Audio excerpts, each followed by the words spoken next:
লক্ষ্মী ভাণ্ডার, কন্যাশ্রী, রূপশ্রী, যুবশ্রী প্রাপকদের জন্য বড় ঘোষণা করেছেন মুখ্যমন্ত্রী। পুরো ভিডিওটি দেখুন। কোন চালু থাকা সামাজিক প্রকল্প বন্ধ হচ্ছে না। কোন সামাজিক চালু থাকা প্রকল্প, এটা আমরা আমাদের কর্মসূচি প্রচারকালীনও বলেছি।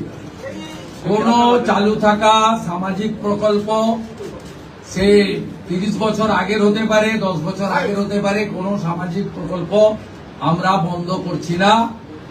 আমরা পেপারলেস অফিসও করব, আমরা সমস্ত পোর্টালগুলোকে আপডেটও করব এবং সমস্ত বেনিফিশিয়ারি ডিবিটির মাধ্যমে, যেটা নরেন্দ্র মোদীজির নেতৃত্বে দেশের সরকার করেছে, ডাইরেক্ট বেনিফিট ট্রান্সফারের মাধ্যমে হবে এবং সবটাই স্বচ্ছতার সঙ্গে হবে।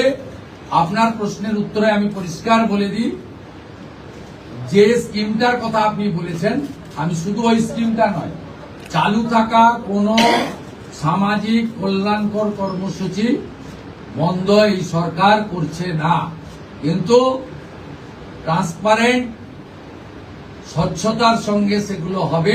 সবাই শেয়ার করে দেন ভিডিওটা। এই রকম নতুন নতুন ভিডিও দেখার জন্য একটা ফলো করে রাখুন। অনেকেই বলছিলেন সরকার বদল হওয়ার পরে বিভিন্ন সামাজিক প্রকল্পের টাকা ঢুকবে না, কিন্তু সেটা নয়, চিন্তা করবেন না, সব রকমের টাকা ঢুকবে।